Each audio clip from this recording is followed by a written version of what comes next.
I'm Tracy Sabol. Tonight on EWTN News Nightly, they gather together. Pope Francis becomes the first pontiff to address world leaders at the G7 summit. We look at his comments on artificial intelligence and his meeting with President Biden. Pro-life provisions. Debate rages on Capitol Hill amid mixed signals over support for the unborn. Defending church teaching. The head of the U.S. Bishops' Conference examines the Catholic response to gender ideology. And there's something funny going on. Pope Francis holds an unusual meeting at the Vatican. We'll explain these stories and more tonight. From EWTN, the Global Catholic Network, this is EWTN News Nightly. Thank you for being with us. Our top story tonight, in his historic address to the G7 summit in Italy, Pope Francis discussed the dangers and promises of artificial intelligence. While it arises from the use of a God-given creative potential, the Pope stressed the need of healthy politics capable of overseeing it. EWTN Vatican correspondent Colin Flynn has more. Good evening, Tracy. No machine should ever choose to take the life of a human being. At the G7 in Borgo Egnazia in Italy, Pope Francis raised the alarm about artificial intelligence, especially when it is used in warfare, and stressed that people should not let super powerful algorithms decide their destiny.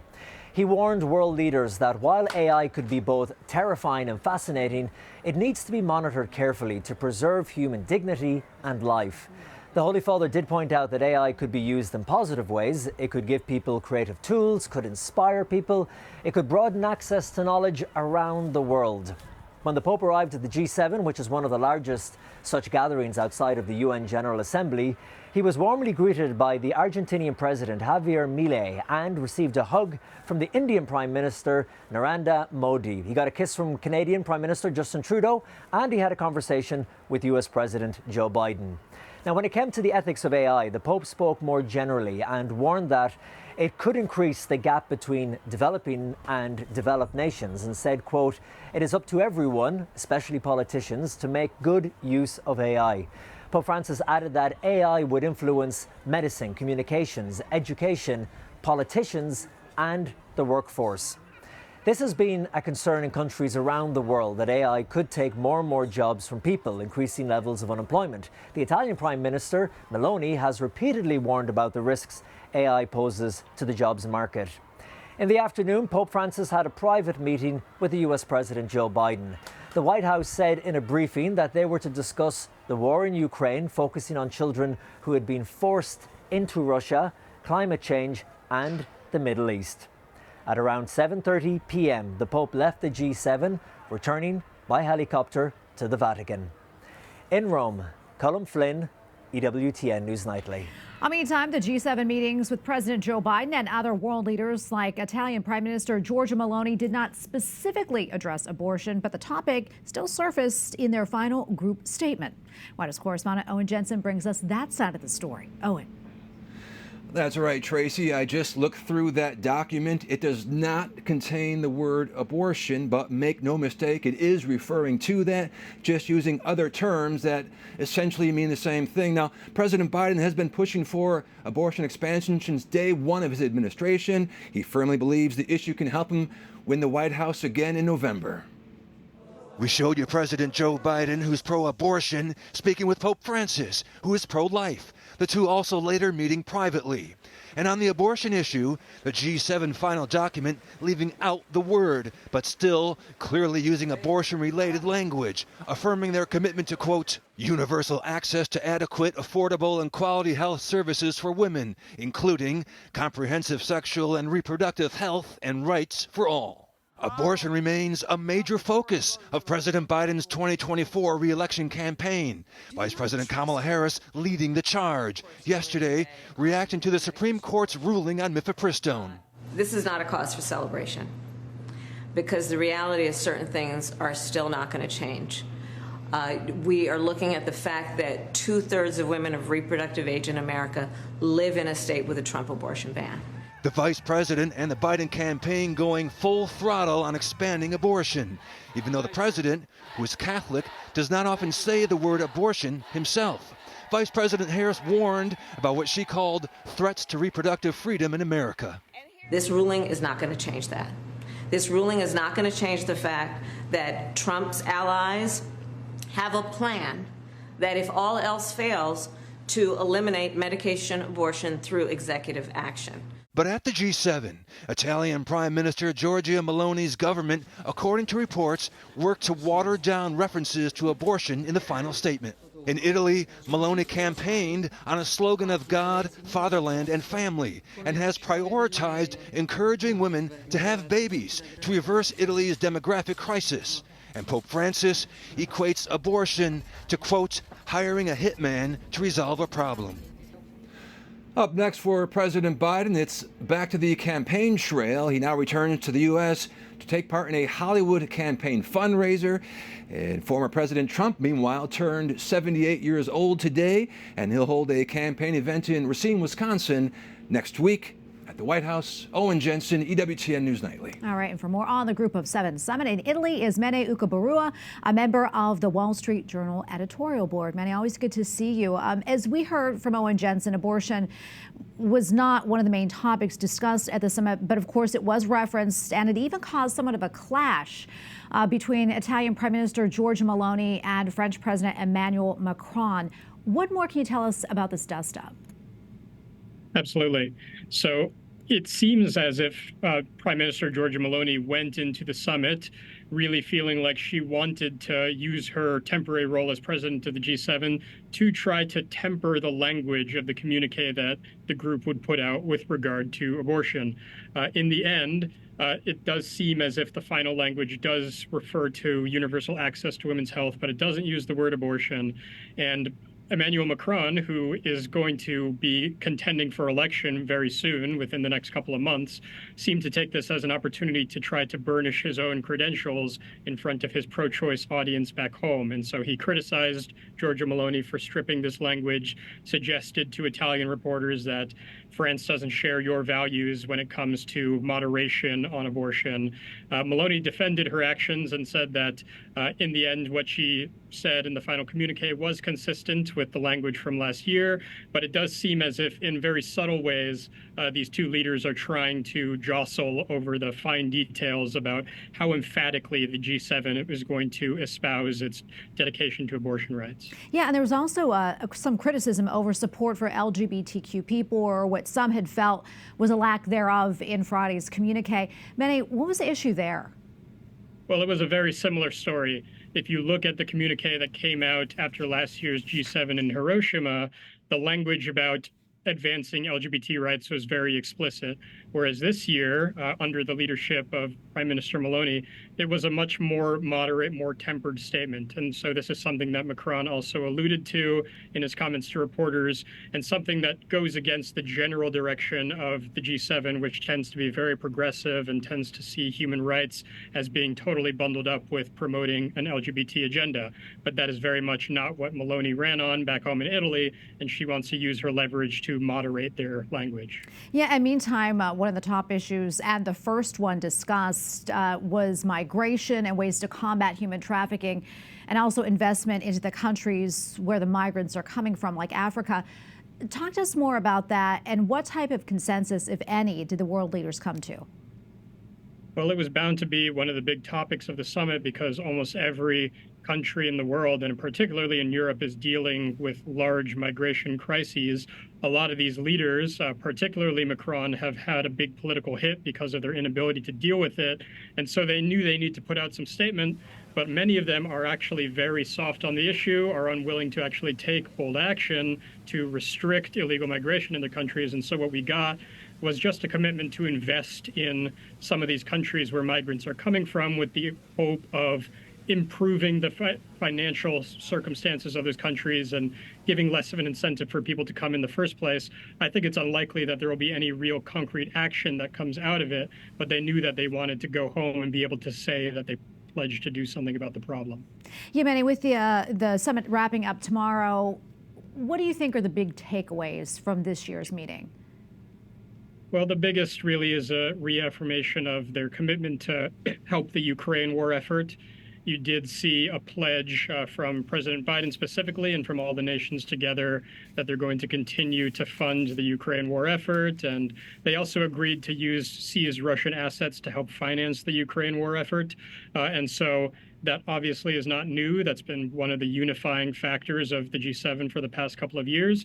But it did show a renewed commitment to do that in a way that is going to be promising for those defenders of the Ukraine's effort in their war against Russia. Mene, thank you as always for coming on. We appreciate your analysis. God bless. Thanks a lot, Tracy. From the G7 in Italy to a NATO meeting in Brussels, where Secretary of Defense Lloyd Austin underscored the alliance's enduring commitment to Ukraine.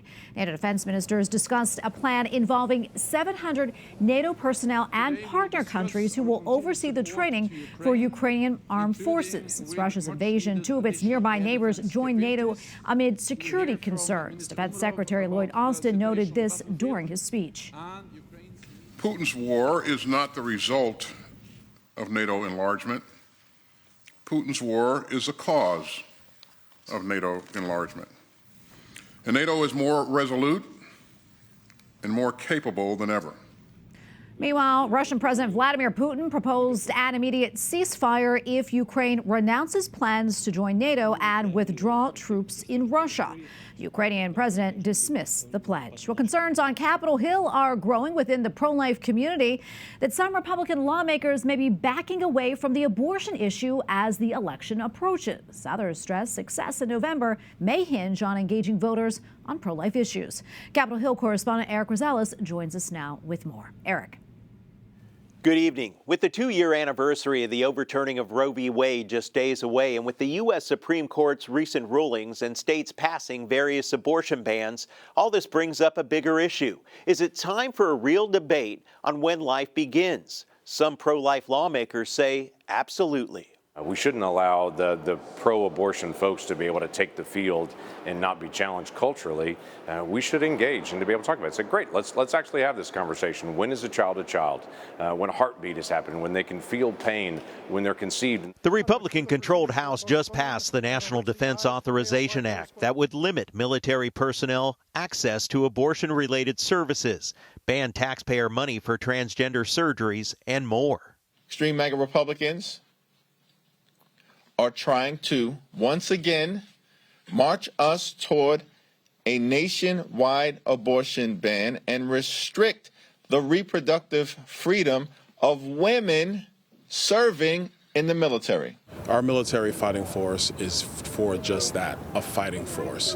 And unfortunately, the Democrats have tried to take it to be an agency where they get to push a lot of their ideology and a lot of their agendas. But most pro-life provisions were dropped in last year's version passed by Congress. During his meeting yesterday with GOP lawmakers, former President Donald Trump urged them not to run away from the abortion debate. He did mention that he's pro-life, that these decisions belong in the states, and that's what the Supreme Court did. And he said when states got it, some went well and some did not. Senator Langford tells me that time to engage is now. Every child is valuable. There aren't some children that are disposable and some children that are valuable. We have to make that argument. We have to engage. And for some people legislatively and around the country, they're now pushing back and saying, okay, I don't want to think about this more. This is hard. Well, it's exactly the time we should actually talk about it more, not less. The appropriations process has a long way to go, so keeping pro-life provisions is not a sure thing. And there are reports that former President Donald Trump wants to rewrite the Republican pro-life platform to run on in the fall. Exactly what that is has yet to be released. At the Capitol, Eric Rosales, EWTN News Nightly. Well, there's a new development in an Alabama case that brought widespread attention to the availability of in vitro fertilization. In the initial lawsuit, it was decided that the parents of frozen embryos killed at an IVF clinic could proceed with a wrongful death lawsuit. In response, the Alabama legislature passed a law that provides civil and criminal immunity to IVF clinics for the death or damage of embryos. And now the plaintiffs in the original case are asking a judge to declare that immunity law unconstitutional. Now, the Supreme Court strikes down a ban on rapid-fire gun accessory called the bump stocks. The nation's highest court said the Trump administration did not follow federal law when it banned the accessory. The Trump administration enacted the ban back in 2017 following the deadly Las Vegas Country Music Festival shooting. Well, a dramatic last-minute detail in South Africa has set President Cyril Ramaphosa to an almost guaranteed re-election. He now holds a majority of seats in parliament. The historic agreement brings two of the country's longest and fiercest political rivals together. It is the first time South Africa has a ruling government where no party has a majority. And we have a lot more still to come here on EWTN News Nightly, including sticker shock. We take a look at some sky-high hidden costs around owning and maintaining a home.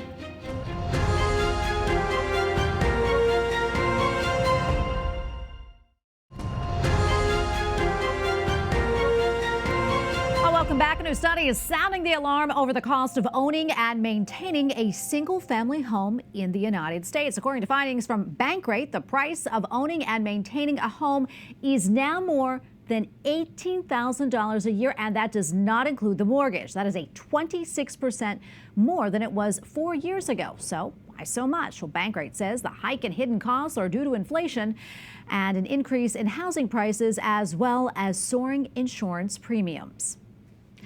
Joining us now is Catherine Pekalik, Director of Social Research and Associate Professor at the Catholic University of America. Dr. Pekalik, thank you so much for being on again. We appreciate it. No surprise here that the cost of owning and maintaining a home has gone up, but this is a pretty steep increase. Can you take us inside these numbers and talk to us more about these hidden costs? Sure. So actually, I think there's a little bit of a little bit of a good news story here. It's not as bad as it looks, actually, is what I think. So the numbers, the report is saying that there's hidden costs, the cost of owning and maintaining a home, the things that maybe homeowners don't think about before they get into the whole deal, that those things have gone up about 26% over the last 4 years. So when we think about the cumulative effect of inflation over the last 4 years, and it's kind of right in that range. So the report isn't telling us that the costs of owning and maintaining a home have increased that much more than the cost of inflation. Yeah, I mean, when people hear that, they think, oh, my goodness, am I ever going to be able to own a home? And so that being said, I mean, is this affecting home sales at all? It's not really the hidden cost. It's actually the obvious cost of owning a home, right? Which is sort of the sales price, the price that you see, or the price that you negotiate, and then also the price of the mortgage that you're going to be looking at. And really the big story there is the increase in interest rates, right? And so those are not hidden costs at all. And yes, is this affecting sales? Yes, 100%, right? So this is not a great time to buy a house, at least if you have an option to wait a few years. That's what a lot of people are thinking. But another thing is it's not a great time to sell a house, right? If you are in a home with a mortgage rate that you negotiated a long time ago at a low rate, well, goodness, you don't want to get out of that mortgage and trade it in for one at a much higher rate. So yeah, so we're definitely seeing that hit consumers. Yeah, for sure. A lot of people are kind of staying put where they are, maybe just continuing to rent instead of buying a home. Give us some perspective here, though. When was the last time that home costs, prices were this high? I mean, we've seen this before. Yes, 100%. So if we're thinking about just that 30-year fixed rate mortgage, which we're now looking at about 7.4%.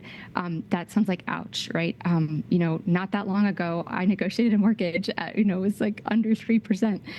So that sounds, but it's, when I got married, around the time I got married, those rates were about that high. So people are seeing about a 2-decade high.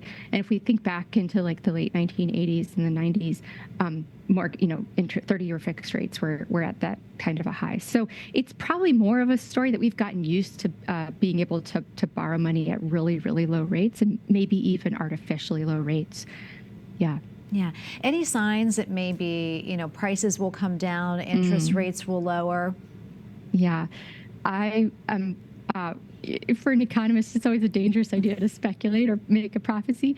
But I would not expect those interest rates to be coming down in the near future. Those interest rates are high right now because the Federal Reserve is trying to fight inflation.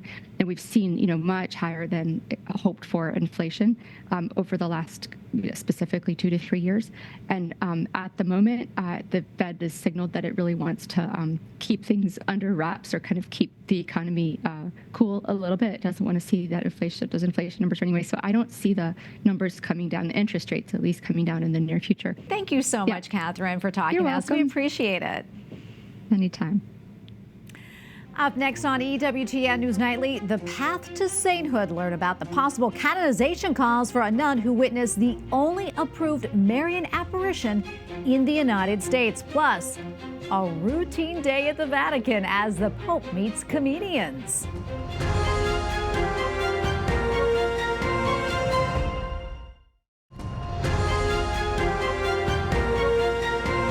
The president of the U.S. Bishops' Conference delivers remarks today on why church teaching is against transgenderism. Archbishop Timothy Broglio kicked off the spring assembly of the USCCB assembly in Louisville, Kentucky, citing the recent Vatican document, Infinite Dignity. Archbishop Broglio says it paints a clear message about many issues that plague our times. He called to mind passages that highlight the gift of human life and how it should be accepted with gratitude. He added that the Catechism shows that the human body shares in the dignity of the image of God. The bishops also approved guidelines for ministering to Native American Catholics. The new document offers an apology for the church's role in operating government-funded indigenous boarding schools in the 19th and 20th centuries.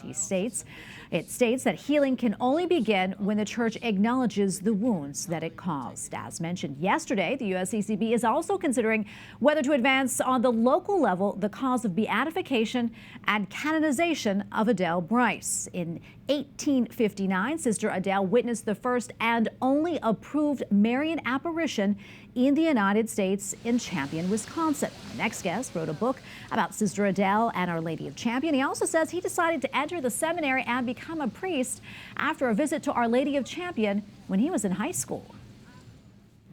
And we turn now to Father Edward Looney from the Diocese of Green Bay, Wisconsin. He wrote his book on Sister Adele while he was still in the seminary. Father, great to be with you today. First off, what was your reaction when you heard the U.S. bishops would be considering whether to advance the beatification and canonization cause for Sister Adele Brise? Yeah, I think when it comes to Sister Adele, being the recipient of a Marian apparition is kind of one of those realities that kind of advances a cause for sainthood. We think of the Fatima visionaries, we think of Lourdes, we think of Guadalupe and San Juan Diego. So a lot of Marian visionaries are on the path to sainthood or are already saints. So I think it was just a natural kind of next step. Yeah, and can you tell us just a little bit more about her and the Marian apparition in Wisconsin? Yeah, so Adele Brise, she was an immigrant to the United States. She came from Belgium. She was born, raised in Belgium. When she's in her early 20s, back in 1854, 1855, her family immigrates to the United States, ends up in Wisconsin. There was a really large Belgian settlement in Wisconsin, in the Green Bay area, in the Door County area. In fact, I'm the former pastor in Brussels, Wisconsin. And so in Brussels, they had the largest concentration of Belgian immigrants in the world outside of Belgium itself. So, it was heavily populated by that ethnicity. So Adele simply lives with her family for the next 4 years of her life. And she had a really strong calling to religious life as a young child. When she made her first Holy Communion, she wanted to work in the foreign mission. She wanted to be a religious sister. But when her family decided to come to the States, she went to the priest in Belgium and asked him, what should I do? Should I go to America? Should I become a sister here? And the priest said, go to America, and if you're to become a sister, it'll happen there. So she comes then, she lives with her family, she's doing the chores on the farm, going to the grist mill, everything like that. And that's when the first apparition happened in October of 1859, that she's walking to the grist mill with some grain, and she sees a mysterious woman dressed all in white. This woman quickly vanishes. So she goes home, tells her family what she experienced. Now, she's older, so she's 28 years old. So it's not like a little child like Lourdes or Fatima, so readily believable. Tells the story. Her family just thinks maybe it's a poor soul in purgatory. But then the next Sunday, she's walking to church, sees the woman again along this trail between two trees, a maple and a hemlock tree, and she sees Mary again. Again, she quickly vanishes. She says to the people that are with her, her sister and the neighbor, there's that woman again. After Mass, Adele talks to the priest, and the priest says, ask the woman, in God's name, who are you and what do you want of me? And that began the dialogue that we have then in the third apparition of October 9th of 1859, where Mary says, I'm the Queen of Heaven who prays for the conversion of sinners. I wish you to do the same. You received Holy Communion this morning as well. You must do more. Offer your Holy Communion for the conversion of sinners. So here we are, Eucharistic revival. You have a Marian apparition talking about receiving Holy Communion. Oh, so beautiful. And thank you for sharing all of that with us. We really appreciate it. God bless you, Father. Yeah, well, thank you so much. And Father also says one of the major messages from Our Lady of Champion is go and fear nothing. Finally tonight, Pope Francis met with over 100 comedians from around the world this morning at the Vatican.